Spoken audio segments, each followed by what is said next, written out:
Okay, so welcome everyone. Thank you all and joining this April PNP training program. And thank you for putting your confidence in me, in my ability to train you for this PMP exam.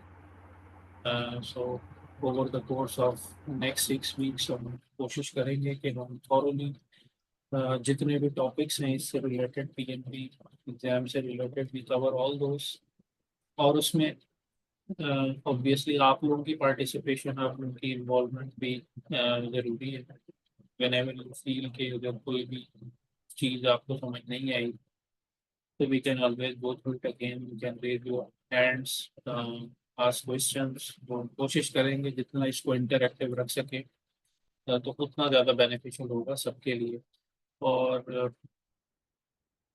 मैं इसको as a learning opportunity देखता हूँ for myself as well since all of you guys are also coming from different backgrounds so आप लोगों से भी मैं expect करता हूँ कि मुझे कुछ ना कुछ सीखने को मिलेगा तो ये बोथ वे ट्रैफिक होगा जब भी मज़ा आएगा वरना 4 घंटे सेशन पे गुजारना तो फिर थोड़ा डिफिकल्ट भी हो जाता है स्पेशली आप लोगों के लिए तो इंटरेक्शन रहेगा तो ज़्यादा अच्छा रहेगा और मज़ा भी आएगा तो स्टार्टिंग विद द पहला जो हमारा टॉपिक है वो just about introduction I first I will be introducing my self जिसमें अगर एजुकेशन में बात करें तो I have done my bachelors in electrical way back in 2000 then I did my MBA in finance in 2010 और इसके अलावा I am PMP certified as well I am PGMP certified as well और अब मैं PFMT के लिए जो कि पोर्टफोलियो मैनेजमेंट की ट्रेनिंग है I am preparing for that as well professional experience की बात करें तो I have 22+ years experience in different mostly in telecom sector and some of it in the automobile sector and mainly मेरा जो भी responsibilities नहीं है that is towards projects program and portfolio management during the period थोड़ा सा मैंने operation side पे भी सर्व किया था इसके अलावा ये मेरा एक ब्रीफ सा इंट्रोडक्शन है बाकी चीज़ें स्लाइड पे लिखी हुई हैं खैर उनमें डिटेल में जाने की जरूरत नहीं है इस ट्रेनिंग की हम बात करें तो I will talk about the scenario, different things as we go into this intro part in the upcoming slides. और तो उस पे हम फिर वहाँ जाके बात कर लेंगे ये मेरा एक ब्रीफ सा एक छोटा सा इंट्रोडक्शन था अबाउट माई सेल्फ जिन लोगों को नहीं पता तो उनके लिए moving forward, before we go into the further details of this intro part, what I would request कि आप सब लोगों से कि अगर आप लोग इंट्रोड्यूस करवा दें अपने आप को भी वन बाय वन तो अच्छा हो जाएगा सबके लिए सो दैट एवरीबडी नोस कि कौन पार्टिसिपेंट हैं और नाम के साथ एक फेस भी सबको पता चल जाएगा अगर आप लोग अपना कैमरा भी ऑन कर लें और जस्ट अ ब्रीफ इंट्रोडक्शन के हु आर यू क्या जॉब एक्सपीरियंस क्या है and why you want to pursue this PMP certification what is your motivation just a brief introduction so who is going first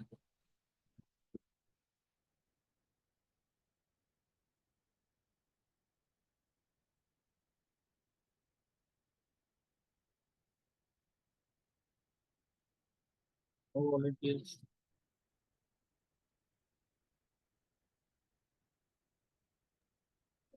Assalamualaikum. uh, I am Engineer Vaspa. I graduated from UET Textile in 2014.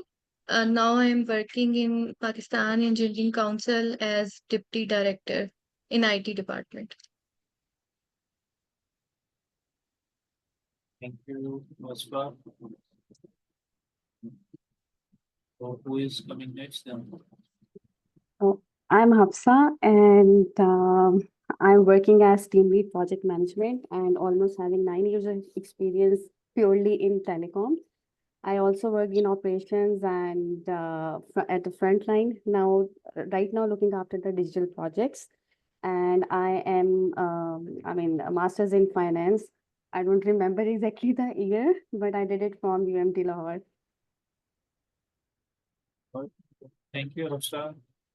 Ladies have taken the lead in introducing themselves. So, who is coming from the guys first?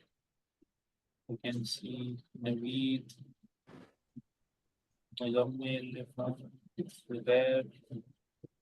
Assalamu alaikum, sir. No one is turning on their Sir, cameras. You can. no problem. Sir, I'm turning on it.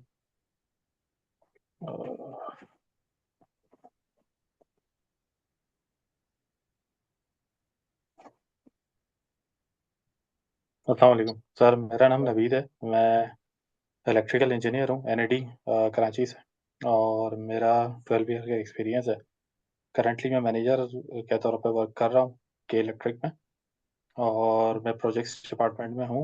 Recently मैंने इसको यहाँ पर मैं promote हुआ हूँ इस department में, तो इस ट्रेनिंग को मैं समझता हूँ कि मुझे अब वक्त है कि अब कर लेना चाहिए for the future growth as well. So right now I am officially have joined this department. तो इसलिए मैं इस सेशन में इरादा तो काफ़ी पुराना था, लेकिन अब इसको फाइनली कर लिया है। अभी तो इब्तिदाई है, हाँ? अभी तो आगे पता चलेगा। इसलिए कि व्हाट ऑनेस्टली जो मेरा अब तक का एक्सपीरियंस रहा है, या वैसे भी ओवरऑल आप देखें तो सबसे बड़ी प्रॉब्लम ये होती है कि लोग ट्रेनिंग तो कर लेते हैं, लेकिन उसके बाद फिर ऑलमोस्ट जो लोग फिगर कोड करते हैं, या जो मैंने अपनी एक्सपीरियंस से देखा है, ऑलमोस्ट 90%, उससे ह्यूज नंबर, 90% लोग जो हैं वो फिर एग्जाम नहीं देते। और नो वन नोज कि उसका रीजन क्या है। सो इसीलिए मैंने कहा अभी तो इब्तिदाई इश्क है, आगे पता चलेगा कि ये मोटिवेशन इंशाल्लाह नहीं, इंशाल्लाह इस दफ़ा आपसे अच्छी उम्मीदें हैं कि ये सेशन के बाद इंशाल्लाह अगला स्टेप लेंगे इंशाल्लाह। Thank you Naveed. चलिए, who is next then? अस्सलाम वालेकुम सर। मेरा नाम सैयद ज़ुबैर है और मैं सऊदी अरेबिया से हूँ, और यहाँ पर as ELV systems engineer job करता हूँ। पीएमटी के बारे में काफ़ी जो है काफ़ी नॉलेज हासिल करने की कोशिश की, तो इस बार प्रॉपरली कोर्स ज्वाइन करके आपके साथ जो है लर्न करेंगे इंशाल्लाह। और गल्फ में बताएं, गल्फ में सुना है आजकल बड़ी डिमांड है पीएमपी की, और सऊदीया साइड पे इज इट लाइक दैट, या परसेप्शन ही है बस लोगों को? नहीं सर, काफ़ी डिमांड है। हर company, almost every other company जो है पीएमपी की डिमांड कर दिया है। एज लॉन्ग एज आप प्रोजेक्ट्स कंस्ट्रक्शन प्रोजेक्ट्स में काम कर रहे हैं तो definitely they are asking for it. और तकरीबन मल्टीनेशनल कंपनीज जो है वो तो डेफिनेटली है, विदाउट पीएमपी के तो बिल्कुल एक्सेप्ट भी नहीं करते वो। छोटे कंपनीज एक्सेप्ट कर लेते हैं, बट वेरी सून जो है ना वो लोग भी पुश करते हैं पीएमपी। एटलीस्ट सऊदीया में काफी ट्रेंड आए हैं इन सर्टिफिकेशंस का, not only PMP, even PGMP, PFMP, TP, इनका काफी नंबर तेजी से ग्रो कर रहा है सऊदीया में। गुड। जी जी बिल्कुल।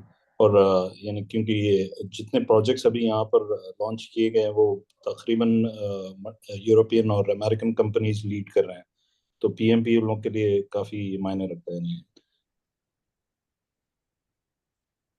नहीं, थैंक यू रुबैर। और कौन आ Thank you, रहे हैं? उस्मानी मेरा पहले बचे। Assalamu alaikum. I am Irfan Muzammil and I have done my bachelor's in civil engineering technology in 2022.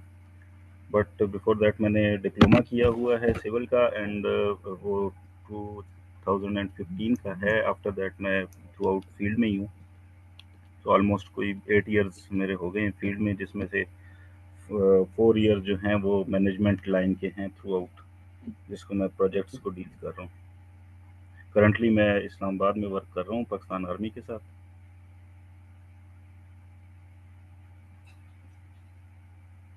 Thank you Irfan. तो हसन एंड अहमद बलोच।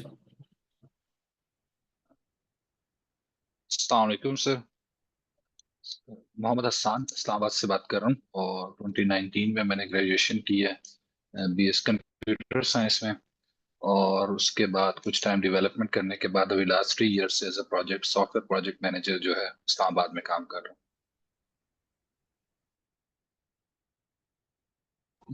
हसन।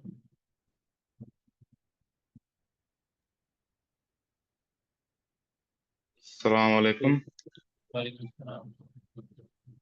मेरा नाम शहबाज अहमद है। मैंने बीएस किया है कंप्यूटर साइंस में और फिर एमएस किया है प्रोजेक्ट मैनेजमेंट में 2020 में, और उसके बाद एक सॉफ्टवेयर हाउस में एज अ प्रोजेक्ट मैनेजर काम कर रहा हूँ। तो अच्छा, एक एक क्वेश्चन मैं पूछ लूँ आपसे, अगर माइंड ना करें तो। जी अ, जी। आपने अपने ग्रुप में आप अहमद बलोच के हिसाब से यहाँ पे Shahbaz Ahmad, what is the reason? ये शुरू से ही मसला है, नाम मेरा बहुत अच्छा उसमें बड़ा है।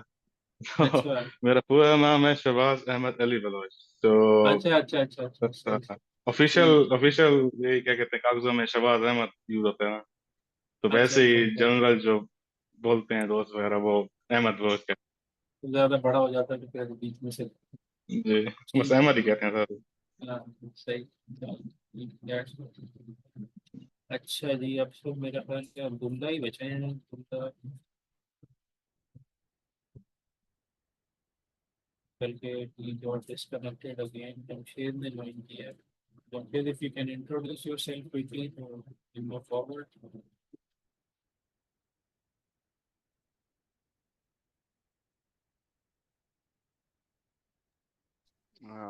जी अस्सलाम वालेकुम।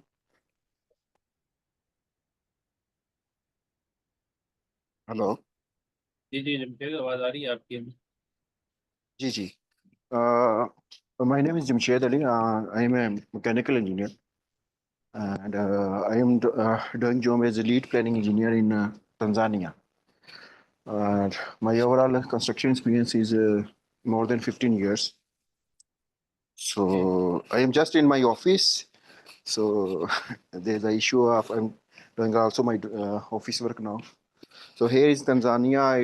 It's 2 hours behind from 2 hours behind from Pakistan time. So here is timing is 4:21. Okay, thank you Jamshed. Thank you. All right जी, चलें, इंट्रोडक्शन पार्ट हो गया। Let's move forward. तो अब कोर्स सेटअप की हम बात कर लेते हैं कि कोर्स किस तरीके से डिज़ाइन किया हुआ है।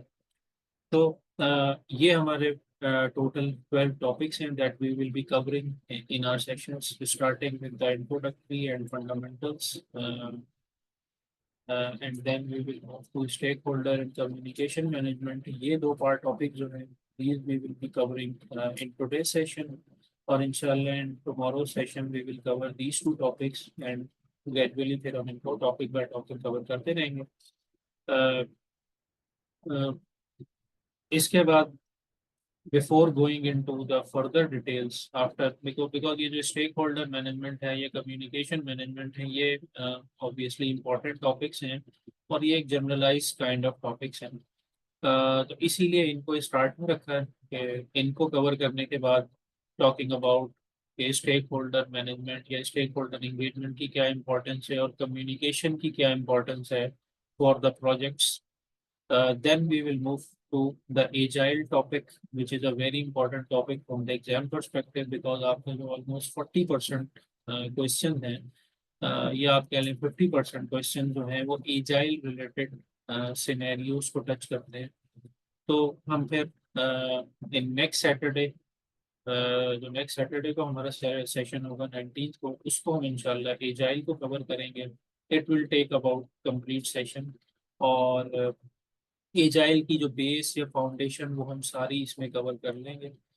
दैट विल हेल्प अस कि जब हम स्कोप मैनेजमेंट में को पढ़ेंगे, स्केड्यूल या बाकी जो रिमेनिंग टॉपिक्स हैं हमारे, तो उसमें फिर वो जो फाउंडेशन है that will help us in understanding के अच्छा जी प्रोडक्टिव ये जो different type of project management की मेथडोलॉजीज हैं, प्रोडक्टिव हो गई, हाइब्रिड हो गई, एजाइल हो गई, तो उसको फिर हमें समझने में आसानी हो जाएगी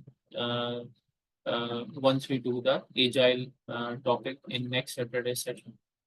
और उसके बाद हमारा scope, schedule, cost management, risk management, quality management, procurement management, team management, and finally we will move forward, we will move to the last topic which is integration and closing. तो ये एक रन डाउन है, just एक summarised form में कि इस तरीके से हम टॉपिक्स को कवर करेंगे।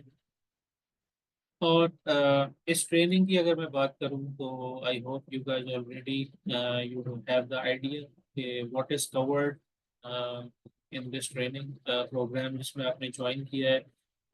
Obviously we will be conducting our online sessions जो कि that will fulfill your 35 hours PTU requirement।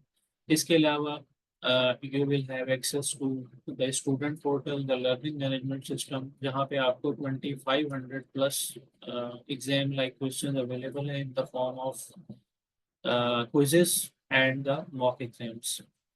So what I recommend कि जैसे जैसे हम topics cover करते रहें, हर टॉपिक से रिलेटेड जिन लोगों ने वेबसाइट पे अपने लॉगिन्स क्रिएट कर लिए थे उन सबको मैंने अब कल तक जिन्होंने या सुबह अब से 3-4 घंटे पहले तक जिन्होंने अपने वो लॉगिन्स क्रिएट कर लिए थे तो उन सबको मैंने कोर्स का एक्सेस दे दिया है। तो once you go through it so you will see के वहाँ पे आपको हर टॉपिक से, टॉपिक का सीक्वेंस यही है ऑलमोस्ट जो हमने डिस्कस किया लास्ट स्लाइड में। तो हर टॉपिक से रिलेटेड आपको 2 क्विजेस वहाँ पे अवेलेबल है फॉर एवरी टॉपिक। और हर हर जो क्विज है उसके अंदर 25 क्वेश्चन है। तो एक क्विज कवर करने में आपको 40 मिनट्स का टाइम अवेलेबल है। It will take usually less than 40 minutes. So what I recommend कि जैसे जैसे हम टॉपिक कवर करते रहे, अब वीक डेज में थोड़ा सा टाइम निकाल के क्विज़ेस को ज़रूर अटेम्प्ट करें, because that will help you in strengthening your understanding या your knowledge about the topic that we have covered. उसको गो थ्रू करें, उसके आंसर्स को कि अगर आपका कोई क्वेश्चन गलत हुआ है तो व्हाट वाज द रीज़न, उसको रिव्यू करें, अपने अपने पॉइंट्स नोट डाउन करें। So that will help you in a continuous kind of preparation। or once we are done with the session, so then you can jump to the mock exams। इसके अलावा I'll give you a study plan जो कि हमारा study plan है 6 week का। अगर आप उसको एज इट इज फॉलो कर लेते हैं तो within 6 weeks you will be ready for the exam। but again इसके लिए you need to allocate at least maybe 1 to 2 hours daily। only then you will be able to follow this study plan। weekends को आप once we are done with the sessions, so weekends पे आप फिर mock exams के लिए अपना time थोड़ा सा रख सकते हैं। इसलिए कि mock exam attempt करने के लिए obviously you will need a dedicated 4-hour time period ताकि आप mock exams को attempt कर सकें। लेकिन ये कोई मैंडेटरी या कंपल्सन नहीं है कि आपने इस स्टडी प्लान को फॉलो करना है। You can make your own study plan, you can discuss it with me, और फिर हम उसको एक फाइनलाइज शेप में लेके आ सकते हैं। तो जितना आप टाइम डेली दे पाएंगे उस हिसाब से you can prepare a study plan. तो मे बी अगर आप 6 हफ्ते का स्टडी प्लान फॉलो नहीं करते तो एटलीस्ट व्हाट आई रिकमेंड के do not plan your exam more than this period starting from today। you should be aiming के let's say अभी हम अप्रैल में हैं तो maybe 2.5 months they maybe at the end of June or maybe by mid of July you should be giving your exam। इससे ज़्यादा इसको drag ना करें, इसलिए कि फिर वो बहुत ज़्यादा हो जाता है and then you may lose the motivation। so you should target to give the exam in maybe 2.5 to 3 months at max। इससे ज़्यादा इसको ट्रैक ना कीजिएगा। और मैं वैसे भी स्टूडेंट्स को रेकमेंड करता हूँ कि रादर देन वेटिंग के आप पूरी मॉक एग्जाम्स को अटेम्प्ट करें, क्विज़ेस को अटेम्प्ट करें और then you submit your application और उसके बाद फिर आप डिसाइड करें अपनी एग्जाम डेट। रिकमेंडेशन मेरी तरफ से यही है कि आप अपनी एग्जाम डेट में भी अप्रैल के एंड में या as soon as we finish these sessions आप उसके बाद अपनी एप्लीकेशन पे काम करें। कोई ज़्यादा टाइम नहीं लगता। आजकल तो चैट जीपीटी का दौर है, बड़ी इजीली आप अपनी एप्लीकेशन उससे ड्राफ्ट करवा सकते हैं। मैं आपके साथ सैंपल शेयर ज़रूर करूँगा, फॉर्मेट शेयर करूँगा। उस फॉर्मेट को देखते हुए यू ड्राफ्ट योर एप्लीकेशन, उसको मेरे साथ शेयर करें, I will review it, I will go through it. अगर उसमें कोई चेंजेस होंगी तो वो मैं आपको रेकमेंड कर दूंगा, देन यू सबमिट। तो 3 से 4 दिन में पीएमआई का अप्रूवल आ जाता है और जनरली अप्रूव हो जाती है, कोई ऐसा मसला नहीं होता। सो जैसे ही सेशन खत्म हो अपनी एप्लीकेशन अप्रूव कराएं और एग्जाम डेट ले लें, इररिस्पेक्टिव के आपने कोई क्विज अटेम्प्ट किया है नहीं किया, कोई मॉक एग्जाम अटेम्प्ट किया है नहीं किया। आप अपनी एग्जाम डेट बुक कर लें। उसका एडवांटेज ये होगा कि you will have a deadline, you know कि अच्छा ये मेरी एग्जाम डेट है, अब मैंने एग्जाम फी भी पे की हुई है, तो वो फिर एक मोटिवेशन आपको रहेगी। अगर आप उसको डिले करते रहेंगे तो फिर वही सिनेरियो होगा कि जो 90% स्टूडेंट के साथ होता है, जैसे मैं पहले बात कर रहा था, कि वो फिर due to professional requirements, mostly लोगों के पास यही रीज़न होता है कि टाइम नहीं मिल रहा पढ़ने का। तो वो टाइम तो फिर आपको कभी भी नहीं मिलेगा पढ़ने का, आपने टाइम निकालना है अपने आप के लिए। ये जो पीएमपी सर्टिफिकेशन है इसको you should take as a growth opportunity, as a great learning opportunity। मैं तो इसको कहता हूँ कि ये kind of a mini MBA है फॉर मी, कि इसमें आप कम टाइम में बहुत सारी ऐसी चीज़ें पढ़ेंगे कि जो शायद आप, ऑल्दो उतनी डिटेल नहीं होगी, लेकिन ऑब्वियसली आपको एक अच्छा फ्लेवर मिल जाएगा डिफरेंट चीज़ों का, जो कि आप बैचलर, अगर आप बिजनेस रिलेटेड कोई सब्जेक्ट पढ़ रहे हैं तो उसमें आपको मिलता है। तो apart from a certification, take it as a learning opportunity और एग्जाम डेट ज़रूर बुक कर लें एज सुन एज पॉसिबल, ताकि फिर आपके पास एक टारगेट डेट हो कि अच्छा इस पे फिर मुझे अब एग्जाम देना है, तो फिर आप ऑब्वियसली खुद ही एक मोटिवेशन आएगी प्रिपरेशन करने की। इसके अलावा जो स्टूडेंट पोर्टल है वहाँ पे फॉर एवरी टॉपिक कॉम्प्रिहेंसिव किस्म के नोट्स अवेलेबल हैं। सेशन अटेंड करें, नोट्स को रिव्यू करें and just attempt the quizzes. आपको कोई और मटेरियल, किसी और बुक को, किसी और चीज़ को रेफर करने की ऐसा ज़रूरत नहीं है। एप्लीकेशन की हम बात कर चुके हैं। Mentoring I will be available any time you need me. कोई भी आपका सवाल हो, कोई भी क्यूरी हो, you can always ask me. हमारे पास व्हाट्सएप ग्रुप भी है, आप वहाँ भी पूछ सकते हैं। You can ask it separately as well, whatever is convenient to you. Or even after the training, I'll be available whenever you need any support. We can always discuss. तो उस पे कोई ऐसा मसला नहीं। लेक्चर रिकॉर्डिंग आपको सारी available होंगी, whatever lectures we are conducting online, so they will be available on YouTube. I have got almost everyone email addresses, तो वहाँ मैं आपको एक्सेस दे दूंगा। उस यूट्यूब का जो चैनल है या जो उसका वो भी मैं आपके साथ शेयर कर लूँगा लिंक, तो you can access all the recording there. ये थोड़ा सा डिपेंड करेगा आप लोगों के ऊपर, Q and A sessions weekly, कि अगर मुझे फील होगा कि आप लोग प्रॉपरली टाइम दे रहे हैं, do have question, so then we can plan a separate weekly session किसी भी दिन ड्यूरिंग द वीक डेज, जिसमें हम, अगर आपकी कोई क्वेश्चन है, क्यूरीज हैं, तो वो हम उसको डिस्कस कर सकते हैं। और apart from everything, you have the opportunity to avail the free revision. अगर you can join in any upcoming batch programme like this one, कि अगर आप कहते हैं कि जी मुझे रिवीजन करना है, तो you are more than welcome to join any of the upcoming session. But ये उसी सूरत में होगा अगर आपने अपनी एग्जाम डेट बुक की होगी। अगर आपने एग्जाम डेट ही बुक नहीं की और आप तैयारी नहीं कर रहे, तो फिर फ्री रिवीजन में ज्वाइन, मेरी तरफ से कोई पाबंदी नहीं है, लेकिन उसका कोई फ़ायदा नहीं है। तो ये उसी वक्त फ्रूटफुल होगा कि when you have the exam date और आप समझते हैं कि अच्छा मुझे कुछ टॉपिक या मैं दोबारा से एक बार रन डाउन ले लूँ एक लाइव सेशन में जाके, ऑल दो रिकॉर्डिंग्स तो होंगी, तो you are more than welcome, you can join any of the upcoming batches. तो ये एक कंप्लीट पैकेज है जो आपके डिस्पोजल पे है। अब आप इसको कैसे यूटिलाइज करते हैं, that will obviously be up to you.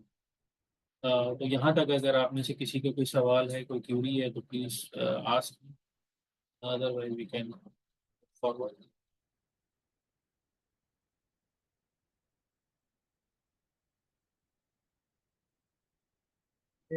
Yes,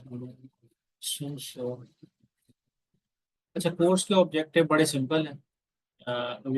we will be covering a lot of things, लेकिन उसमें आप अगर साथ रहेंगे, ट्राई टू अवेल, ये जो 4 घंटे हैं हमारे पास, 6 दिन हम बैठेंगे, इन 4 घंटों को आप जितना मैक्सिमाइज कर सकते हैं फॉर योर ओन बेनिफिट उसको करें। जो भी हम कॉन्सेप्ट या प्रिंसिपल या प्रोसेस ग्रुप्स हम पढ़ेंगे, की टर्मिनोलॉजीज हम पढ़ेंगे, टूल्स टेक्निक्स हम पढ़ेंगे, उसको अच्छे से समझ लें, अपने नोट्स प्रिपेयर कर लें। ऑल्दो नोट्स आपके पास अवेलेबल भी हैं, लेकिन इट इज़ ऑलवेज गुड कि आप अपने नोट्स भी प्रिपेयर करें, because may be after these 4 hours आपको उतना टाइम ना मिल पाए when you go into the weekdays, जहाँ पे आप अपने ऑफिशियल वर्क में बिजी होते हैं। तो ये 4 घंटे आप समझ लें कि आपके लिए एक, आपने एक ऑब्वियसली फैमिली कमिटमेंट्स होती हैं वीकेंड पे, उसको आप सेक्रीफाइस करके सेशन अटेंड कर रहे हैं। तो try to maximise this as much as possible, and that will help you a lot. So we will talk about a lot of concepts, principles, process group से हमारा काफ़ी फोकस रहेगा, because when we talk about predictive methodology, तो उसमें ये process groups they are always involve, और जो भी की टर्मिनोलॉजी या टूल्स एंड टेक्निक्स है उसको आपने समझना है कि वो कैसे यूटिलाइज होगी या कैसे पीएमपी उससे रिलेटेड क्वेश्चंस पूछेगा, बिकॉज मेमोराइजिंग द थिंग या रट्टा मारने से you are not going to pass the exam.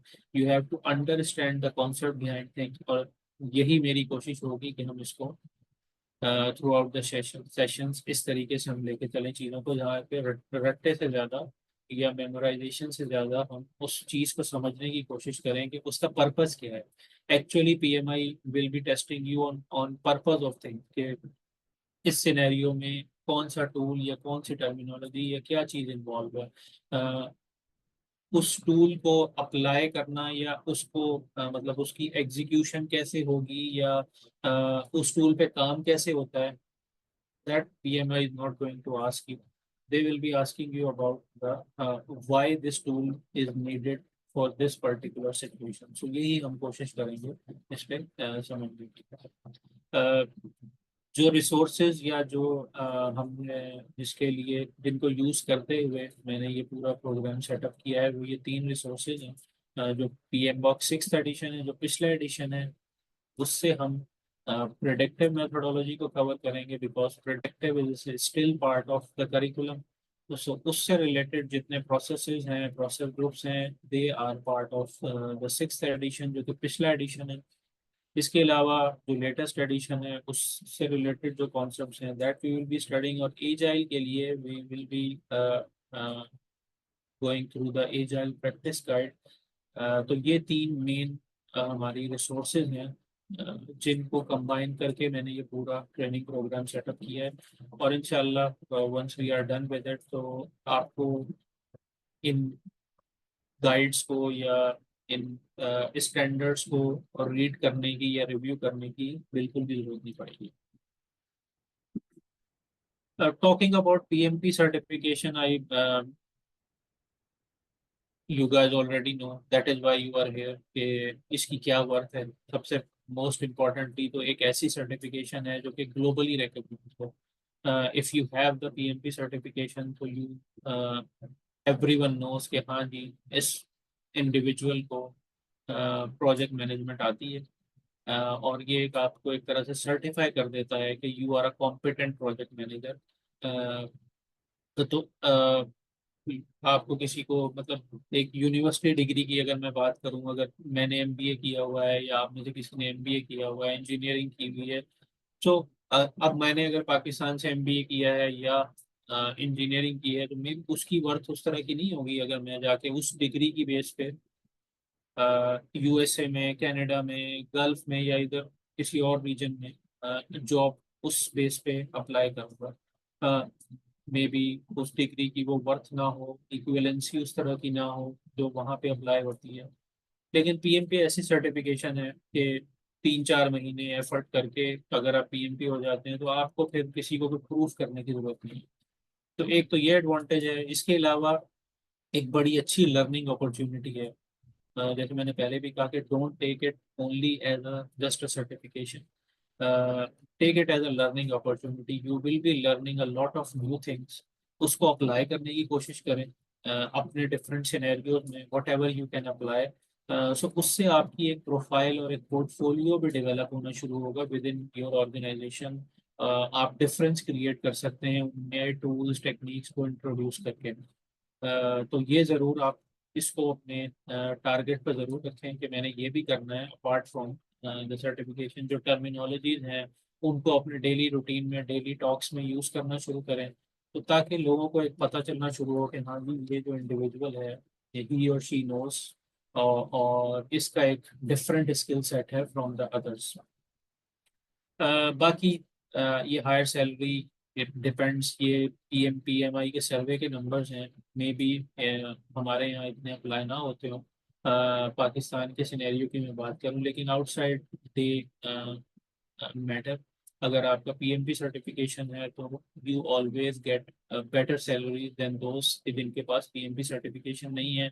Job opportunity की हमने बात कर ली कि अभी पहले जैसे जुबैर बता रहे थे और बाकी भी जिन लोगों से मेरी बात होती है, तो it's high in demand, especially सऊदीया में, गल्फ में या यूएस कनाडा में।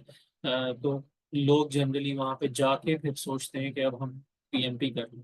तो अगर किसी के इस तरह के प्लान हैं तो it will be great benefit कि अगर आप पीएमपी करके वहाँ पे जाएं तो उसमें आपको जॉब सर्च में या उसमें ज़्यादा आसानी होती है। रादर ये कि आप वहाँ जाके सोचें पीएमपी सर्टिफिकेशन का। अब हम बात कर लेते हैं थोड़े से एग्ज़ाम की, कि एग्ज़ाम किस तरह का होता है, उसका सेटअप किस तरह का है। तो सबसे पहले तो अगर हम बात करें पीएमपी सर्टिफिकेशन प्रोसेस की, तो उसमें जो फर्स्ट रिक्वायरमेंट है वो you need to have the 35 PTU, जिसके लिए आप लोग यहाँ पे ज्वाइन किया है, तो दैट पार्ट इज कवर्ड। उसके बाद you need to submit the application to PMI, जिस पे हमने पहले भी बात की। पीएमआई एप्लीकेशन रिव्यू करता है, आपके एक्सपीरियंस को चेक करता है कि whether it is aligned with their standard और नॉट, और उसके बाद they give you the their decision. Approval आने के बाद फिर you have 1 year time frame कि जिसमें आपने एग्जाम को देना होता है, पीएमपी एग्जाम। तो then you can after application approval आप अपना एग्जाम स्केड्यूल कर सकते हैं, और वंस यू पास इट तो you become a PMP certified. फिर उसके बाद आपको 3 साल का साइकिल होता है पीएमपी सर्टिफिकेशन का। सो विद इन, तो after every 3 years you need to renew your certification। तो उसके लिए you need to complete these 60 PDUs। ये 60 PDUs आपको complete करने होते हैं और ये बड़े आसान होता है। इसके लिए जो मैं रेकमेंड करता हूँ, वैसे तो डिफरेंट लोग हैं वो इसको मतलब अपने डिफरेंट, कुछ कुछ पैसे लेके पूरे कर रहे होते हैं, कोई डिफरेंट सेशंस अटेंड करते हैं डिफरेंट लोगों के पास जाके, अगेन उसमें भी कुछ पैसे इन्वॉल्व होते हैं। लेकिन इसका एक बड़ा आसान तरीका ये भी है कि आप पीएमआई की जो है वो मेंबरशिप ले लें। एवरी 3 years 1 साल की वो मेंबरशिप होती है। उस मेंबरशिप का आपको ये फ़ायदा होगा कि आप पीएमआई की जो वेबसाइट है उस पर बहुत सारे वेबिनार्स अवेलेबल होते हैं, और वैसे भी है वेबिनार कंटिन्यूसली कंडक्ट होते रहते हैं।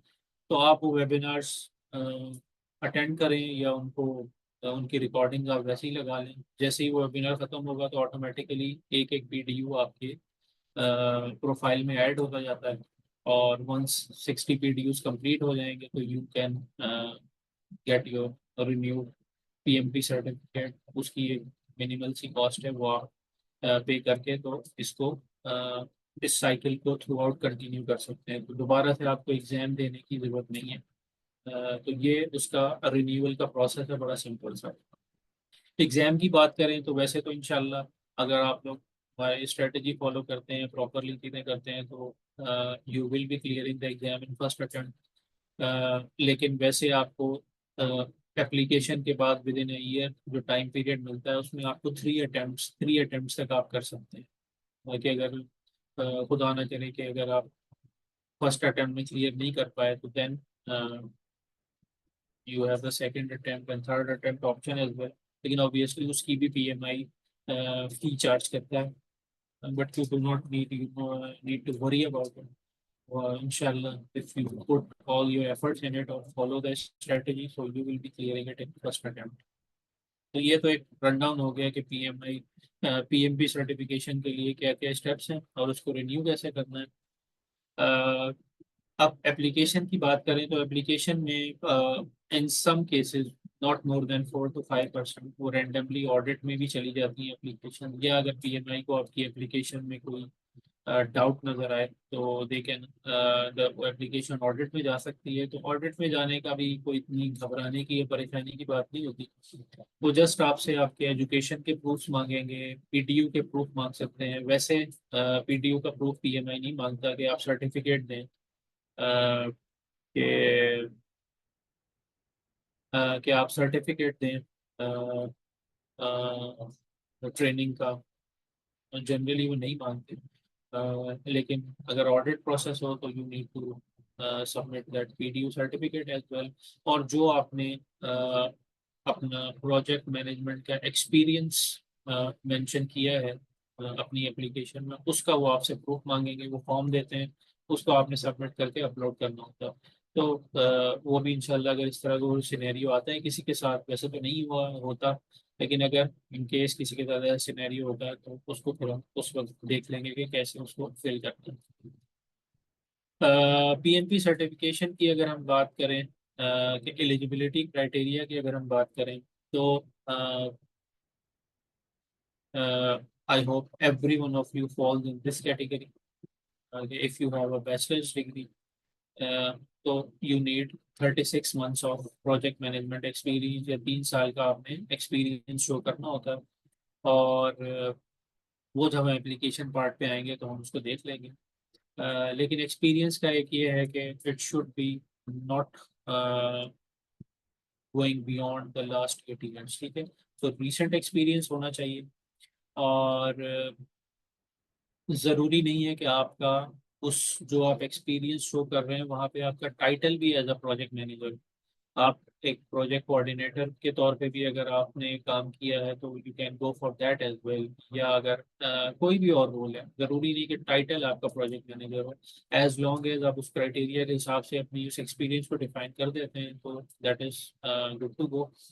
और the project should be uniqueness in terms of के डिफरेंट प्रोजेक्ट्स होने चाहिए। व्हाट आई रिकमेंड कि एटलीस्ट 3 प्रोजेक्ट्स आप डिफाइन करें अपनी एप्लीकेशन में, और हर प्रोजेक्ट की ड्यूरेशन जो है वो 1 ईयर आप मेंशन कर दें। तो दैट इज़ ये बड़ा आसान रहता है। आप उसको 3 प्रोजेक्ट अपने उठाएं, 1-1 साल की ड्यूरेशन बनाएं, और अपना 36 मंथ्स का एक्सपीरियंस उसमें आप अपनी एक एप्लीकेशन में पोर्ट्रे कर सकते हैं। बस ये चीज़ ज़रूर ख्याल रखनी है कि कोई ओवरलैप ना हो। जो भी आप डेट्स दे रहे हैं वो उनमें कोई ओवरलैपिंग नहीं होनी चाहिए। अगर किसी पॉइंट पे कोई ओवरलैपिंग आ जाती है, लेट्स से आपने अपना पहला प्रोजेक्ट मेंशन किया from January to December, let's say 21 और फिर आपने एक प्रोजेक्ट मेंशन कर दिया लेट्स से अक्टूबर 22 से लेट्स से अक्टूबर 23 तक, तो ये जो आपके 3 मंथ्स का टाइम पीरियड आ रहा है, ये यहाँ पे ओवरलैपिंग हो रही है।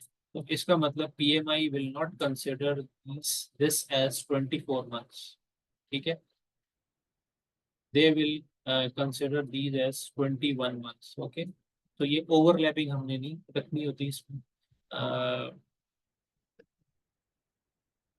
अगर जनवरी 21 और दिसंबर 21 है तो अगला प्रोजेक्ट में भी फरवरी से स्टार्ट हो रहा हो, जनवरी से हो रहा हो, मार्च से हो रहा हो, कहीं से भी स्टार्ट हो सकता है, उसमें ओवरलैपिंग ना हो। तो ये चीज़ बस हमने ख्याल रखना होता है। बाकी वो फॉर्मेट और वो सारा मैं आपके साथ शेयर कर लूँगा। तो you can start preparing your application maybe now और after the training session. Exam की अगर हम बात करें तो एग्ज़ाम में हमारे पास टोटल 180 क्वेश्चन होते हैं एग्जाम में, ठीक है, जिसमें से 175 क्वेश्चन जो है जिन पे आपको स्कोर किया जाए, ठीक है। और 5 क्वेश्चन ऐसे होते हैं कि जो इवेल्युएशन के लिए PMP ने रखे होते हैं, मे बी वो टेस्ट टाइप क्वेश्चन होते हैं जिन पे PMI जो है वो रिस्पॉन्स गैदर करता है स्टूडेंट्स का या टेस्ट टेकर्स का कि किस तरह का रिस्पॉन्स आ रहा है, कोई एम्बिग्विटी तो नहीं है। अगर बहुत मिक्स किस्म के रिस्पॉन्सेज आने शुरू हो जाए तो मे बी उस तरह के क्वेश्चन फिर PMI डिस्कार्ड कर देता है, जैसे कि मे बी उनका वर्डिंग ठीक नहीं है, सिनेरियो ठीक नहीं है। लेकिन आपके लिए यू डू नॉट नो कि वो 5 क्वेश्चंस कौन से हैं, तो for you you need to answer total of 180 questions. Negative marking कोई नहीं होती उसमें। So it is always recommended कि आप सारे क्वेश्चंस को आंसर ज़रूर दें, इसलिए कोई नेगेटिव मार्किंग है नहीं। और टोटल आपको जो टाइम अलाउ होगा वो 230 मिनट्स का, ऑलमोस्ट 3 hours 50 minutes का टाइम पीरियड होगा आपके पास जिसमें आपने एग्जाम को अटेम्प्ट करना है। इसी वजह से जो मैंने शुरू से अपना, जब आप स्टूडेंट उस पर वेबसाइट पे जाएंगे, लॉग इन करेंगे कोर्स में, सो यू विल सी कि मैंने शुरू से जो है वो हर चीज़ को टाइम रखा है। क्विजेज हो, मॉक एग्जाम हो, मैचिंग टाइप क्वेश्चन हो, तो हर चीज़ जो है वो टाइम्ड है, ताकि शुरू से वो जो एक क्लॉक टिक कर रहा होता है ना, उसके साथ आपको प्रैक्टिस हो। रादर ये कि आप पेपर बेस्ड क्वेश्चन सॉल्व करें, अपनी मर्जी से उसको सॉल्व कर रहे हो, कोई टाइमिंग का ध्यान ना हो, तो उसमें फिर मे बी जब आप एक्चुअल एग्जाम में जाएं तो यू कैन पैनिक। तो इसी वजह से मैंने शुरू से वो एक टाइम पीरियड हर क्विज में या मॉक एग्जाम में रखा है, ताकि शुरू से उस टाइमिंग के साथ आपको प्रैक्टिस हो। And why this is important कि अगर आप देखें तो ये जो 230 मिनट्स हैं, इसमें you need to attempt 180 questions, so इसका मतलब ये हुआ कि you will be getting only around 70 to 75 seconds to answer one question. और ये आप उसी वक्त कर पाएंगे when you do a lot of practice. इसलिए कि 75 सेकंड्स में आपने उस क्वेश्चन को पढ़ना है, उसके सिनेरियो को समझना है, उसकी चॉइसेस को देखना है, और उसमें से फिर आपने बेस्ट जो ऑप्शन है उसको सिलेक्ट करना है। तो this will only come with practice. That is why मैं हमें अपने स्टूडेंट से ये कहता हूँ कि ऑलमोस्ट 50% जो आपकी प्रिपरेशन होगी ना, वो होगी when you start attempting the quizzes and the mock exams. जब आप उसको अटेम्प्ट करेंगे, उसके आंसर्स को रिव्यू करेंगे, जब आप देखेंगे कि अच्छा मेरा ये आंसर क्यों गलत हुआ, जब आप उस थॉट प्रोसेस को इवोक करेंगे, अपने नोट्स प्रिपेयर करेंगे, तो then you start coming into that PMP mindset के अच्छा PMP क्या माइंडसेट रिक्वायर करता है to answer the questions, because हमारा अल्टीमेट गोल तो एग्जाम पास करनी है ना। So that is why it is extremely important to go through the quizzes and mock exams. बाकी एग्जाम ड्यूरिंग द एग्जाम अगर हम बात करें तो आपको 2 ब्रेक्स अलाउ होती हैं एग्जाम में। पहली जो एग्जाम है, पहली जो ब्रेक है, that will be given to you और ऑफर्ड, रादर गिवन नहीं, कंपल्सरी नहीं होती, offered to you after 60 question. जैसे ही आप पहले 60 क्वेश्चन अटेम्प्ट करेंगे तो आपके पास ब्रेक का ऑप्शन आ जाएगा। 10 मिनट की ब्रेक होती है। इट इज़ ऑलवेज रिकमेंडेड कि आप वो ब्रेक ज़रूर अवेल करें, थोड़ा सा माइंड फ्रेश कर लें, अपना सीट से उठ के इधर उधर वॉक कर लें, बिकॉज एग्जाम का एक अपना ऑब्वियसली प्रेशर होता है। तो ब्रेक ज़रूर अवेल करें, relax yourself, take deep breaths and then go back to your station, और फिर आप उसको रिमाइंडर ऑफ द एग्जाम को अटेम्प्ट करना शुरू करें। बस एक चीज़ का ख्याल रखना है कि जो 60 क्वेश्चंस आपने ब्रेक से पहले सबमिट कर दिए, फिर आप उन क्वेश्चंस को दोबारा रिव्यू नहीं कर सकते। तो अगर आपने ड्यूरिंग द एग्जाम कोई ऐसा क्वेश्चन है जिसमें आप बारे में आप श्योर नहीं थे, आपने उसको मार्क किया कि I maybe I review it later, तो सबमिट करने से पहले, ब्रेक से पहले, मेक श्योर कि आप उस क्वेश्चन पे दोबारा वापस जाकर उसको आंसर जरूर कर दें या अपना आंसर रिव्यू कर लें, और then you submit it, because after that आप उसको फिर रिव्यू नहीं कर सकेंगे। जो नेक्स्ट ब्रेक है वो आपको 120 क्वेश्चंस के बाद ऑफर होगी, सेम सिनेरियो होगा, और उस ब्रेक को भी जरूर अवेल करें। और then for the reminder part you will have you can do the remaining 60 questions after the second break. So ये एग्जाम का एक ब्रेकडाउन है कि इस तरीके से एग्जाम है और इस तरीके से ये कंडक्ट होगा। डिस्ट्रीब्यूशन की बात करें अगर हम पीएमपी एग्जाम की, तो मेनली 3 जो डोमेन्स हैं उसमें आपको टेस्ट किया जाएगा। The first one is people domain, which is about the stakeholder, your team, your sponsors, whatever the people are involved, उनको आप कैसे डील करते हैं। तो ये this will cover 42% of questions in the exam.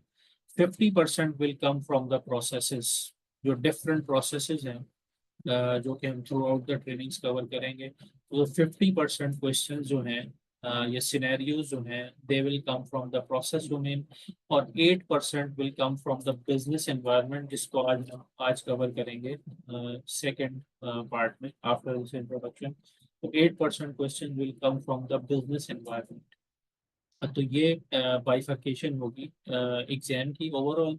और कंटेंट डिस्ट्रीब्यूशन की बात करें, जैसे मैंने पहले बात की कि ऑलमोस्ट 50% जो है वो एजाइल होता है, remaining 50% come from the predictive और हाइब्रिड मेथोडोलॉजी। ये हम देख लेंगे कि प्रेडिक्टिव क्या होता है, हाइब्रिड या एजाइल क्या होता है, अभी जस्ट जब हम अपने बिजनेस एनवायरनमेंट में आएंगे। इस पे हमने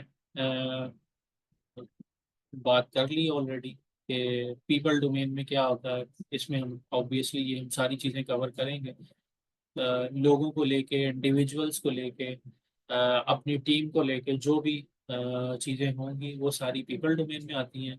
process, there are almost 49 processes. जब हम प्रेडिक्टिव की बात करते हैं तो ये सारे प्रोसेसेस भी हम कवर कर लेंगे। अगेन मेमोराइज करने की किसी चीज़ को ज़रूरत नहीं है, हमने चीज़ें समझनी है कि कौन सी चीज़ क्यों है और किस वजह से है, उसकी यूटिलिटी क्या है। This is what we need to understand.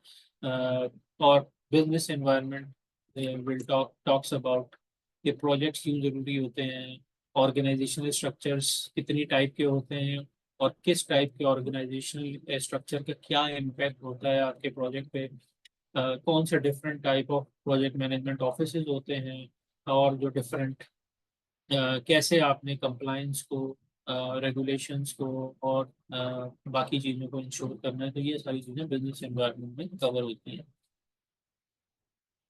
तो यहाँ तक किसी का कोई सवाल है तो you can ask, otherwise we can move forward. Sir आप जैसे बता रहे थे ये 230 मिनट्स के एग्जाम में ये जो ब्रेक्स है 10 मिनट्स के, ये 230 में इंक्लूडेड है या अलग से काउंट होता है? नहीं, ये सेपरेट होती है। यानी 230 प्लस 2 10 मिनट्स के break, it will be around 250 minutes है। ठीक। तो इसीलिए रेकमेंड किया जा रहा है कि you should take the breaks. जी हाँ। अच्छा, एक और एक सवाल था सब, ये मैं पीएमआई की वेबसाइट पे चेक कर रहा था, वहां पर ये वॉलंटियरिंग का भी ऑप्शन है। तो इसका कुछ हमारे जो मेंटेनिंग के जो पीडीयूज है 60, उसमें कोई फायदा है कि ये वॉलंटियरिंग करने से? बिल्कुल, वो भी फायदा हो सकता है, लेकिन वो वॉलंटियरिंग अपॉर्चुनिटीज फिर आपको सर्च करनी पड़ती है वहाँ जाके ना। अगर कोई आपके एरिया में या कहीं पे जहाँ पे भी आप हैं वहाँ पे अगर आपने फिर आपको समहाउ चैप्टर्स भी ज्वाइन करने पड़ते हैं। और अगर कोई अपॉर्चुनिटी आपको नजर आए तो yes that is also an option कि उससे भी आप अपने कुछ वीडियोस को कवर कर सकते हैं। इसके अलावा अगर आप कोई ट्रेनिंग दे रहे हैं तो उसको भी आप एज अ रेफरेंस के तौर पे उसके प्रूफ वगैरह सबमिट करवा के तो आप उसको as a giving back to the community का जो ऑप्शन आता है तो उसमें जी भी आप फिर वीडियो से कवर कर सकते हैं। जैसे कि मैं करता हूँ, मैं ये ट्रेनिंग दे रहा हूँ तो मेरे अराउंड 25 वीडियोज मैं वहाँ से कवर इन ट्रेनिंग्स के थ्रू कवर कर सकता हूँ, वहाँ पे क्लेम कर सकता हूँ PMI। तो मैंने किए भी हैं रिसेंटली। अच्छा डिफरेंट ऑप्शंस अवेलेबल हैं। तो मैंने सारों पे बात नहीं की। मैंने उस चीज़ पे बात की कि जो मैं खुद करता हूँ।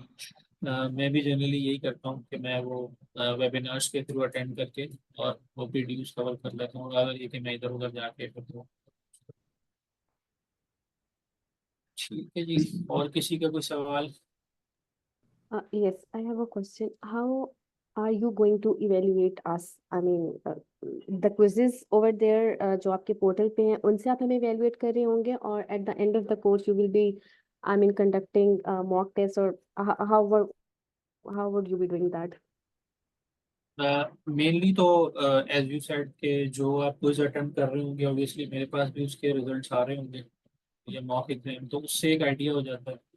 मैंने थोड़ा सा जो क्विजेस हैं या जो मॉक एग्जाम्स हैं उनका जो पासिंग परसेंटेज है हायर साइड पे रखा हुआ है, 80% पे रखा हुआ है। ठीक है, तो वो मुझे एक आइडिया हो जाता है कि स्टूडेंट किस तरह परफॉर्म कर रहे हैं क्विज़ में या मॉक एग्जाम में। ठीक है, तो मेनली तो इवेल्युएशन वहीं से होगी। बाकी जैसे जैसे हम टॉपिक कवर करते रहेंगे तो हर टॉपिक के बाद एंड पे हम 4 से 5 क्वेश्चंस का एक इमीडिएटली आफ्टर द सेशन एक 5 क्वेश्चन होते हैं, तो वहां से भी थोड़ा सा आइडिया हो जाता है कि अच्छा जी जो हमने पढ़ा है उसको कितना अंडरस्टैंड किया है लोग ने। तो ये मेनली होगा। अलग से at the end mock exam भी हम कर सकते हैं कंप्लीट, लेकिन उसके लिए ऑब्वियसली फिर हमें टाइम फ्रेम डिसाइड करना पड़ेगा। लेकिन उसका भी एडवांटेज उसी वक्त होगा कि जब आपने एवरीवन जो भी उसका पार्ट है उसने एक अपनी अच्छी पेस और तैयारी कर ली हो ना, सारे टॉपिक्स कवर कर लिए हो, उनका ग्राउंड पूरा तैयार हो जहाँ पे the student is able to sit in the mock exam. तो उसमें चैलेंज यही आता है, मैं हर बार ऑफर करता हूँ लोगों को, लेकिन चैलेंज यही आता है कि हर बंदा एक डिफरेंट लेवल पे होता है तो समहाउ वो बन ही नहीं पाता सिनेरियो उस तरह का। So mainly I'll be assessing you from the results that you will be getting on the quizzes and the mock exams. All right, thank you. Okay. All right. Anyone else? Yeah, आगे चलिए। ठीक है। अच्छा, आप questions की थोड़ी बात कर लें। क्वेश्चंस किस तरह के हैं या उनको कैसे हमने हमारी अप्रोच क्या होनी चाहिए उनको आंसर करने की या उसको अंडरस्टैंड करने की। सबसे पहले तो जो क्वेश्चन जितने भी होंगे they will be giving you या they will be portraying a real world scenario. एक सिनेरियो होगा, आपको एक सिचुएशन दी जाएगी उस क्वेश्चन में, हाँ जी ये प्रोजेक्ट है, ये सिचुएशन है, अब बताएं कि क्या करना है। तो उसमें mainly your decision making skills will be tested. Multiple option होंगे और आपने उस सिचुएशन को एनालाइज करके एंड देन उस PMI माइंडसेट को सामने रखते हुए कि PMI कैसे प्रोजेक्ट्स को देखता है, कैसे प्रोजेक्ट्स हैंडल होनी चाहिए, और ये PMI माइंडसेट ही हम पढ़ेंगे थ्रू आउट द सेशंस। और फिर आपने देखना है कि जो मेरे पास चॉइसेस दी हुई हैं कौन सी चॉइसेस जो है वो बेस्ट सूट करती है इस सिनेरियो के हिसाब से, and then you need to select that. और उसमें जब मल्टीपल चॉइसेस की बात होते हैं तो कुछ ऑप्शन डिस्ट्रैक्शन भी होती हैं। तो वो आपने देखने होते हैं कि कौन से डिस्ट्रैक्टर हैं और कौन से जो हैं वो एक्चुअल आंसर्स हो सकते हैं। और अगेन मैं वही बात करूंगा कि this will come with practice. You need to practice a lot. At least आपको सारे नहीं तो एटलीस्ट 1000-1200 क्वेश्चन तो you need to attempt before you can say कि अच्छा अब मैं एग्जाम दे सकता हूँ या दे सकता हूँ, बिकॉज उसी से आपकी एक माइंडसेट और एक अप्रोच डेवलप होनी शुरू होगी। ऐसा नहीं हो सकता कि आप बस ट्रेनिंग लें और उसके बाद आप जाके डायरेक्ट एग्जाम बैठ जाएं, जिससे आप नहीं पास होने वाले एग्जाम। तो उसके लिए सबसे जो इम्पोर्टेंट चीज़ है क्वेश्चंस को आंसर करने के लिए, you need to understand the PMI perspective. जो भी आपकी अभी तक का एक्सपीरियंस है, जो भी हम डिफरेंट बैकग्राउंड्स के लोग हैं, डिफरेंट जॉब एक्सपीरियंसेस हैं, डिफरेंट इंडस्ट्रीज में काम करते हैं, हर इंडस्ट्री की अपनी प्रैक्टिसेस होती हैं, हर ऑर्गेनाइजेशन की अपनी प्रैक्टिसेस होती हैं। तो वो सारी प्रैक्टिसेस जो हैं वो ज़रूरी नहीं कि वो पीएमआई के हिसाब से हो या पीएमआई पर्सपेक्टिव के हिसाब से हो। तो जब हम सेशन शुरू करेंगे, और इस सेशन की लास्ट स्लाइड पे भी मैं उस पर दोबारा से बात करूंगा कि वी नीड टू जो भी हमारे बैगेज है ना हमारे शोल्डर्स पे, अपने एक्सपीरियंसेस का, अपनी नॉलेज का जो हमने throughout the years gain की है, उसको हमने उतार के फेंक देना। और we need to wear the PMI head, कि पीएमआई किस तरीके से प्रोजेक्ट्स को देखता है, पीएमआई किस तरीके से स्टेक होल्डर एंगेजमेंट को देखता है, कम्युनिकेशन को देखता है, स्कोप मैनेजमेंट को, रिस्क को, क्वालिटी को देखता है। वो चीज़ हमने अपने ऊपर तारी कर लेनी है, और only that is going to help us in passing the exam. अगर हम सिनेरियो को देख के और अपने एक्सपीरियंस के हिसाब से आंसर देना शुरू कर देंगे ना, तो मोस्ट ऑफ द टाइम हमारे आंसर जो हैं वो गलत भी हो सकते हैं।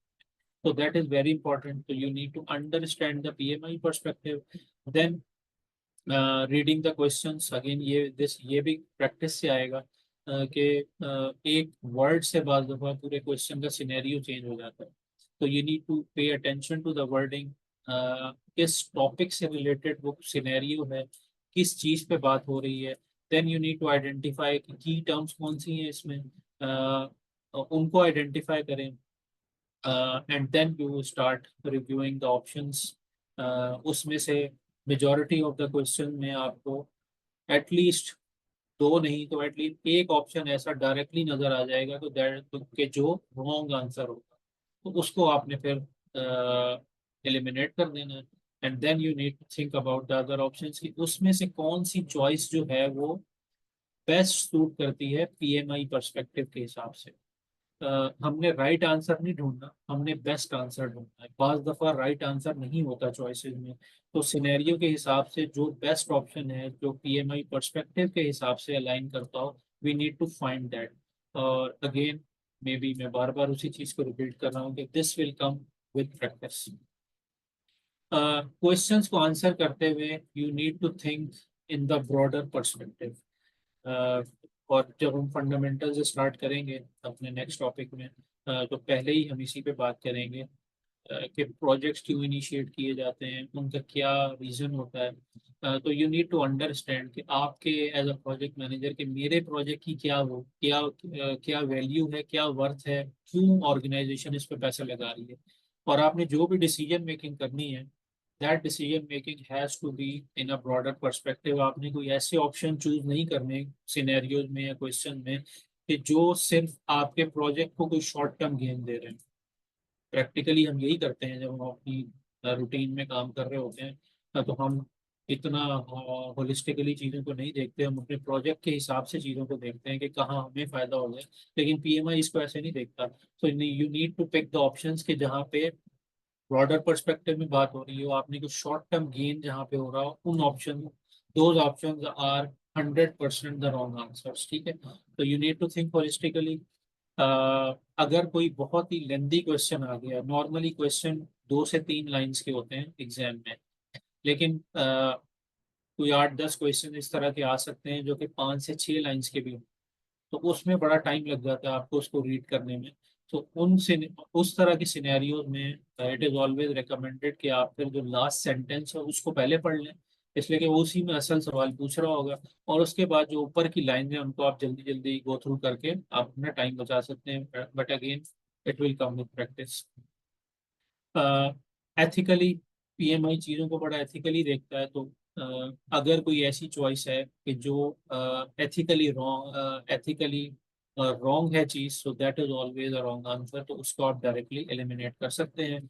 और मल्टीपल चॉइस क्वेश्चन में process of elimination always helps. तो अगर आप उस सिनेरियो को समझ के, जनरली यही होता है कि दो ऑप्शन जैसे आपको नजर आ जाते हैं कि जो स्ट्रेट अवे रॉन्ग आंसर होते हैं, तो उनको आप एलिमिनेट कर सकते हैं and then you can start thinking about the remaining two कि अच्छा आप इसमें से कौन सा बेस्ट सूट करेगा इस सिचुएशन को। तो ये स्ट्रेटेजी आपने रखनी है whenever you are attempting the quizzes, mock exams and obviously when you are doing the actual exam। शुरू में बताने का मकसद यही है कि आपको एक अंडरस्टैंडिंग डेवलप हो जाए कि मैंने चीज़ों को कैसे लेके चलना है मूविंग फॉरवर्ड। प्रिपरेशन की बात करें तो बड़ा सिंपल सा प्रोसेस है। इसमें मैंने पहले भी बात की कि हमने कॉन्सेप्ट्स को अंडरस्टैंड करना है। जो 49 प्रोसेसेस हैं उसके रट्टे नहीं मारने के पहले ये आता है, उसके बाद ये, उसमें ये है, ये है, इसका कोई फायदा नहीं है। Just try to understand the concepts, key terminologies, उनका व्हाई दे एग्जिस्ट, उसको हमने समझना है। स्टडी प्लान पे हम बात कर चुके हैं। Revision always helps when you do the quizzes, when you go through the notes, तो उससे आपका एक रिवीजन भी होता रहेगा। This is extremely important. इसकी यूटिलिटी आप समझें कि whatever you are doing, अगर आप ये काम नहीं कर रहे, जो भी आपने क्विज अटेम्प्ट किया है, जो भी आपने मॉक एग्जाम किया है, अगर आप उसके आंसर्स को रिव्यू नहीं कर रहे कि अगर मेरा ये आंसर सही था तो मेरी अंडरस्टैंडिंग ठीक थी, ये सही हुआ है या मेरा तुक्का लग गया है, ठीक है, और जो गलत हुआ है ऑब्वियसली वो तो फिर आपने देखना ही है कि मेरा आंसर क्यों गलत हुआ और जो करेक्ट आंसर है वो क्यों करेक्ट आंसर। तो this analysis is extremely important for your preparation. तो ये आपने ज़रूर करना है, अपने पॉइंट्स भी बनाने हैं उससे, और go for quality not quantity. जो चीज़ें मैं आपको दे रहा हूँ that should be more than enough. अभी आपके पास पांच मॉक एग्जाम्स हैं आपके एक्सेस में, ठीक है, ऑन द पोर्टल। बाकी 5 मॉक एग्जाम जो हैं that I will give you later when you book your exam date. तो इसमें मेरी रिकमेंडेशन ये होगी कि once you are done with the quizzes, तो इन 5 मॉक एग्जाम में से एटलीस्ट पहले 1 या 2 ज़रूर अटेम्प्ट कर लें, ठीक है। तो उससे एक ये थोड़े से आपको एक ओवरऑल क्लैरिटी आ जाएगी कि वेयर डू यू स्टैंड, ठीक है, जो भी आपने अब तक तैयारी की है। और उसके बाद फिर ये जो 5 मॉक एग्जाम है इन पे मैं आपको एक्सेस दूंगा। सारे 10 के 10 अटेम्प्ट करने की ज़रूरत ऐसा नहीं है। अगर आप 3 से 4 मॉक एग्जाम भी अटेम्प्ट कर लेते हैं, स्पेशली ये जो 5 हैं इसमें से अगर आप 2 या 3 अटेम्प्ट कर लेते हैं तो और इसको अच्छे तरीके से, इसमें एक अच्छा स्कोर आ जाता है, तो then I be giving the word या सी के नहीं, हाँ ठीक है, अब आप रेडी हैं एग्जाम के लिए। कुछ मेरे स्टूडेंट्स थे जिन्होंने अच्छा, इसमें भी पासिंग परसेंटेज तो सब में 80% ही है, लेकिन if you start getting more than 70%, ठीक है, तो that is also more than enough. मेरे अभी तक जितने भी स्टूडेंट्स हैं जिन्होंने एग्जाम दिया है, और अल्हम्दुलिल्लाह अभी तक सबने फर्स्ट अटेम्प्ट में ही क्लियर किया है। तो मैं ये आप लोगों को डराने के लिए नहीं कह रहा ये बात कि आप लोग इससे अप्रीहेंड हो या खौफजदा हो।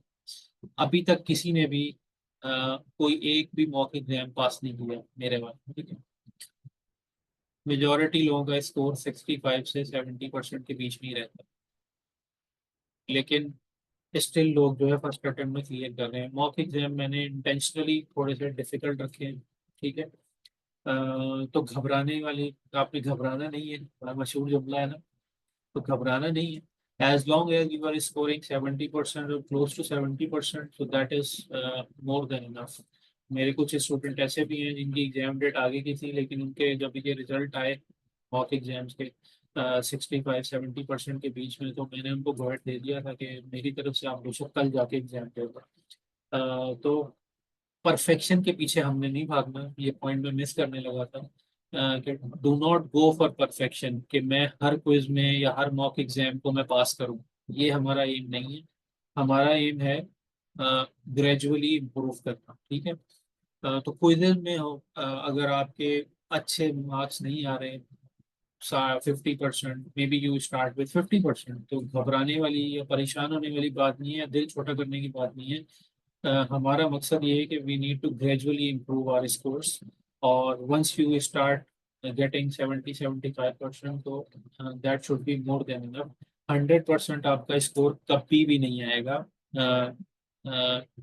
किसी भी क्विज में या मॉक एग्जाम में। तो ये चीज़ आपने ये स्ट्रेटेजी हमने फॉलो करनी है, और या आपने रादर फॉलो करनी है once you are once you start preparing for the exam.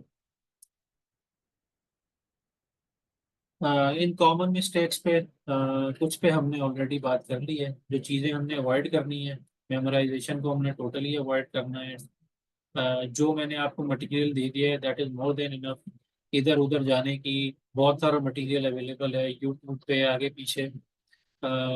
उसमें भी अगर आप इवन इफ यू वांट, तो उसमें भी आप you should go for quality content rather than कि जो चीज़ मिले उसको अटेम्प्ट करने की ऐसा ज़रूरत नहीं है। पीएम बॉक्स तो खोल के देखने की ज़रूरत अभी नहीं है। Once we are done with the sessions, उसके बाद अगर ज़रूरत हो तो you can go through it. वैसे आपको ज़रूरत नहीं पड़ने वाली। अभी तक मुझे नहीं याद पड़ता कि मेरे किसी स्टूडेंट ने पीएम बॉक्स पढ़ी हो या कोई और बुक जाके पढ़ी। तो just follow the sessions, review the notes and start attempting the questions. और अगेन तैयारी से घबराना नहीं है। मे बी आपको लगे कि मटेरियल बहुत ज़्यादा है, कंटेंट बहुत ज़्यादा है, तो आप you may start feeling overwhelmed या बोर होना शुरू हो जाए कि यार, एक घबराहट शुरू हो जाए कि यार ये तो बहुत ज़्यादा है जो मैंने कवर करना है। इतना ज़्यादा भी नहीं है। अगर मेमोराइजेशन के पीछे जाएंगे तो फिर बहुत ज़्यादा लगेगा, अगर कॉन्सेप्ट्स के पीछे जाएंगे तो फिर इतना मुश्किल या डिफिकल्ट नहीं है। तो इस चीज़ को भी आपने अवॉइड करना है एज मच एज पॉसिबल। और agile and hybrid is very important, और उस पर हम कंटिन्यूसली बात करते रहेंगे कि अगर आपने एजाइल को अच्छे से समझ लिया और उसमें जो चीज़ें हैं उसको आपने अंडरस्टैंड कर लिया, तो you will B in a very good shape for the exam.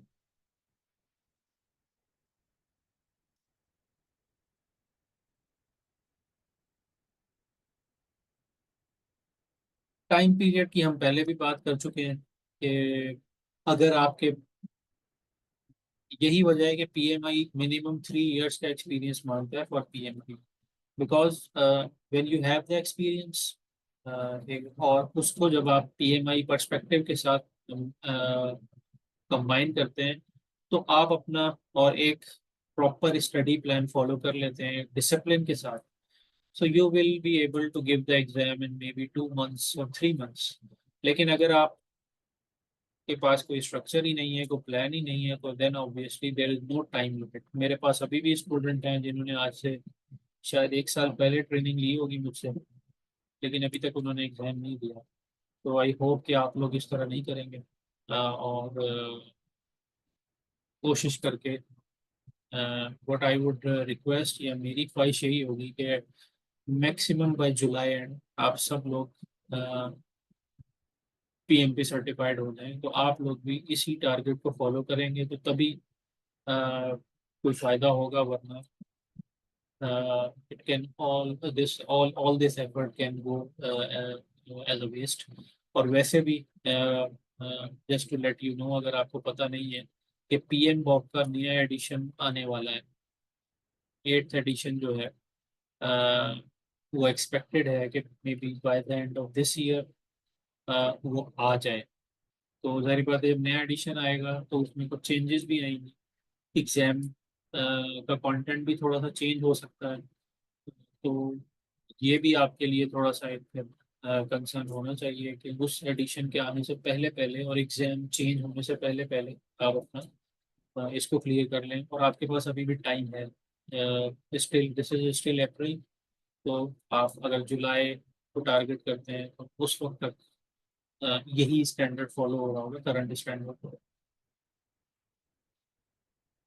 और इस पे हमने बात कर ली है ऑलरेडी। जो 6 वीक का स्टडी प्लान है वो जब मैं आपको दूंगा तो आप उसको रिव्यू भी कर लीजिएगा। और इन पॉइंट्स पे हम बात कर चुके हैं कि you need to attempt the quizzes as soon as we are done with the topic, उसको रिव्यू करें।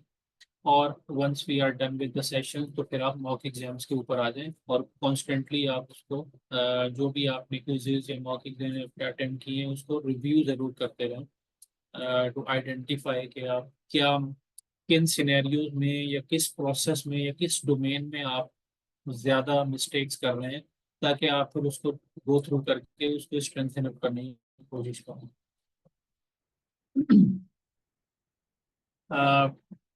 PMI माइंडसेट की अगर हम बात करें, जिसको समझना बड़ा इम्पोर्टेंट है, तो PMI जो माइंडसेट है इस पे हम खैर कंटिन्यूसली बात करते रहेंगे। तो just to give an overview कि emotional intelligence is extremely important. कि जब भी डिफरेंट सिनेरियोज में एज अ प्रोजेक्ट मैनेजर आप काम करते हैं तो you are basically a leader, कि आप लोगों को लीड कर रहे हैं, टीम को लीड कर रहे हैं। तो उसमें इमोशनल इंटेलिजेंस बड़ी इंपॉर्टेंट होती है कि अपने इमोशंस को समझना और दूसरों के इमोशंस को अंडरस्टैंड करना कि क्या चीज़ें, अगर आप बहुत ज़्यादा इमोशनली इजीली ट्रिगर हो जाते हैं तो इसका मतलब ये है कि आप ओवरऑल इन्वायरमेंट को ख़राब कर सकते हैं। तो PMI puts a lot of focus on emotional intelligence कि आप कैसे डिफरेंट सिचुएशन में रिएक्ट करते हैं, कैसे आप अपने इमोशंस को कंट्रोल करते हैं, कैसे आप दूसरों के इमोशंस को अंडरस्टैंड करते हैं। तो अगर आपका इमोशनल इंटेलिजेंस हाई होगा तो you will be a good project manager, और अगर लो होगा तो obviously you may disturb your team and your project as well. Servant leadership पे PMI बड़ा फोकस करता है, स्पेशली इन एजाइल। तो सर्वेंट लीडरशिप बेसिकली क्या है कि आप अपनी टीम की ग्रोथ या वेल बीइंग के लिए काम करते हैं, उनको फैसिलिटेट करते हैं। You are not like a dictator कि हर चीज़ आप उनको असाइन करें और उनको बताएं कि आपने ये चीज़ कैसे करनी है। Rather you give authority, autonomy to your team, और उनको आप कॉन्फिडेंस देते हैं to plan their work, full authority देते हैं, एंड देन यू एक्सपेक्ट कि वो आपको डिलीवर करें। और उसमें ड्यूरिंग द प्रोसेस अगर कोई भी हर्डल्स आते हैं, कोई भी हिकअप्स आते हैं, कोई ब्लॉकेजेस आती हैं, then you are expected to chip in, help your team in removing those obstacles, ताकि वो एक फोकस के साथ अपने प्रोजेक्ट वर्क पे काम करें। Being agile is extremely important. इस पे हम डिटेल में बात कर लेंगे कि एजाइल माइंडसेट क्या होता है, उस पर हम बात करेंगे throughout the course. You need to risk management is a very important topic for the exam as well. So you need to be very proactive about risk. You need to identify the risk कि क्या क्या risk आ सकते हैं और कैसे उनको handle करना है अगर वो रिस्क आएंगे। रिएक्टिव मोड में नहीं रहना। So being proactive about risk management, ये आपका mindset होना चाहिए कि you must be following all the ethical things जो कि आपकी इन्वायरमेंट में, आपके कल्चर में, आपके ऑर्गेनाइजेशन में, कंट्री में, रीजन में जहाँ पे आप काम कर रहे हैं। तो ethically you need to be a responsible leader. This is what PMI expects from you. Continuous learning is extremely important. Whatever you are doing you need to make sure कि जो भी आपके लेसन्स लर्न है, अगर कोई issue आया है तो आपने उसको डॉक्यूमेंट करना है और उससे लर्न करना और ग्रो करना है, ताकि जब आप कोई अगला प्रोजेक्ट या अगला फेस प्लान कर रहे हो तो उस इशू को भी आपके पास नॉलेज हो कि अच्छा ये प्रॉब्लम आई थी पहले इस तरह के सिनेरियो में, तो मे बी ये दोबारा से आ सकती है। तो फिर आप उस हिसाब से प्लान भी डेवलप कर सकते हैं। तो continuous learning about और continuous improvement about your processes, how you do the work, ये भी एक PMI mindset का बड़ा important aspect है और इसी से related आपको क्वेश्चन में भी टेस्ट किया जाएगा। You should be adaptable and flexible। ये नहीं होगा कि ये एक प्रोजेक्ट प्लान बन गया है तो अब इसी को फॉलो करना है। अगर कोई चेंजेस हैं कि जो बेनिफिशियल हैं for the project and for the organisation, so you need to be flexible about it. इस पे भी आपको टेस्ट किया जाएगा। You need to be strategically aware. आपकी बिजनेस अलाइनमेंट बड़ी अच्छी होनी चाहिए कि मेरे प्रोजेक्ट की क्या वैल्यू है फॉर द ऑर्गेनाइजेशन, इस पे भी आपको टेस्ट किया जाएगा। And you need to be collaborative with your stakeholders, with your team, with your peers, with your manager, with your sponsor, with your management, ताकि अगर कोई कॉन्फ्लिक्ट आते हैं, कोई प्रॉब्लम्स आती हैं, तो आप उनको कोलैबोरेटिवली रिजॉल्व कर सकें without impacting your project, or without impacting the objectives of your project. जल्दी से हम पीएमबॉक की थोड़ी सी डिटेल देख लेते हैं कि पीएमबॉक जो 7th एडिशन है बेसिकली, उसमें क्या क्या चीज़ें कवर्ड हैं।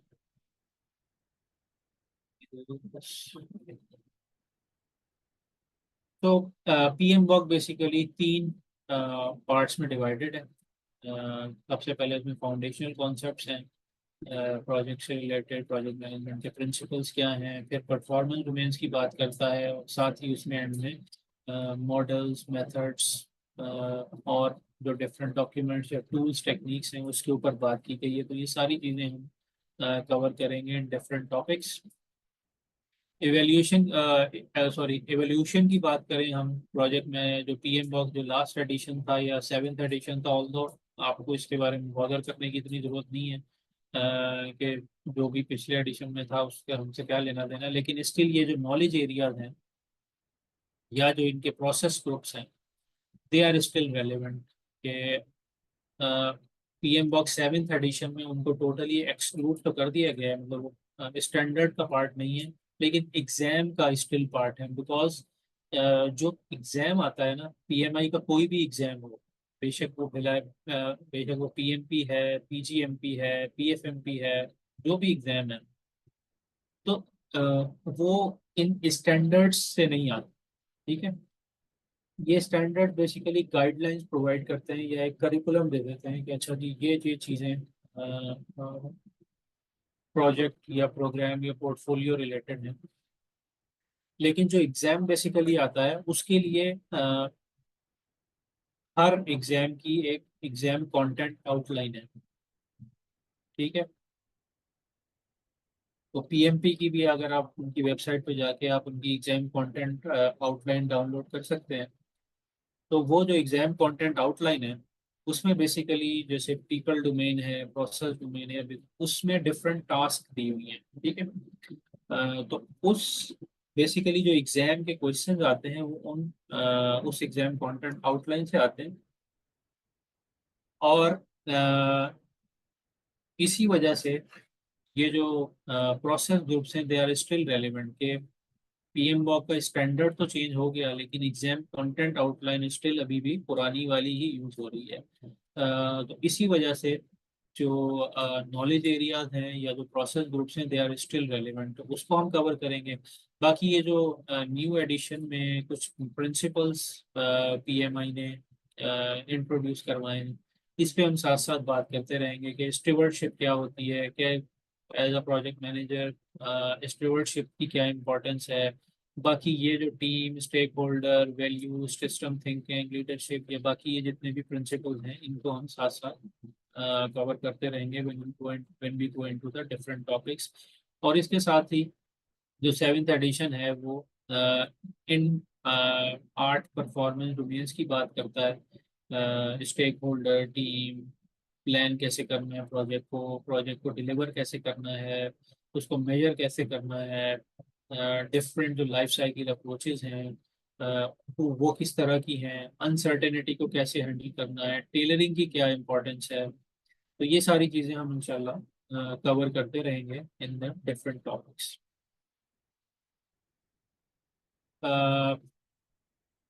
बाकी इस पे हम पहले भी बात कर चुके हैं। मैंने पहले भी कहा था कि हमारी जो लास्ट स्लाइड होगी that will talk about this PMI head, या जो पीएमआई का माइंडसेट है उसके बारे में बात करेगा कि जो भी आपका और पर्सनल एक्सपीरियंस है अभी तक का, उसको आपने साइड पे कर देना है। और जो PMI पर्सपेक्टिव है उसको हमने समझने की कोशिश करनी है, उस माइंडसेट को हमने अपने ऊपर अप्लाई करना है। और स्पेसिफिकली जब भी हम क्विज़ेस को या मॉक एग्जाम्स को अटेम्प्ट कर रहे होंगे तो at that point of time हमने PMI पर्सपेक्टिव से क्वेश्चंस को आंसर करना है। और उसमें जैसे हमने पहले बात की कि you need to think strategically, broader perspective में चीज़ों को देखना है, एथिकली चीज़ों को देखना है, एज अ लीडर चीज़ों को देखना है। लीडर भी हो कि जो सर्वेंट लीडर हो, अथॉरिटेटिव काइंड ऑफ लीडरशिप, या जो एक प्योर मैनेजमेंट स्टाइल होता है ना, कैरेट एंड स्टिक वाला, वो नहीं देखना। शॉर्ट टर्म गेम्स पे नहीं जाना, लॉन्ग टर्म वैल्यू को देखना है। You need to be flexible, you need to be adaptive. अगर कोई चेंज आ रहा है, किसी स्टेक होल्डर की तरफ से कोई चेंज रिक्वेस्ट हो रही है, तो ऐसा नहीं कि आप राइट अवे उसको डिस्कार्ड कर दें। आपने उसको एनालाइज करना है, रिव्यू करना है, and then you decide about it. तो ये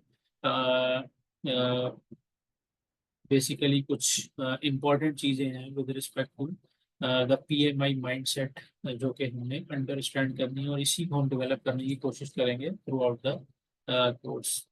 तो ये बेसिकली हमारा इंट्रोडक्टरी पार्ट था for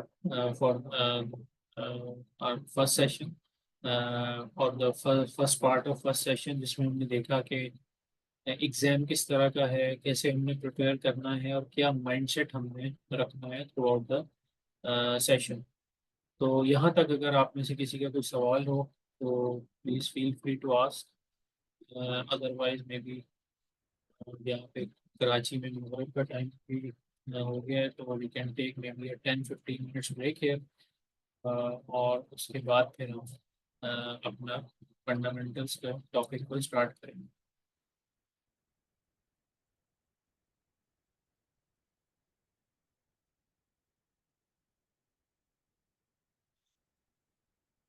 Yes, if you guys do not have stop the recording here.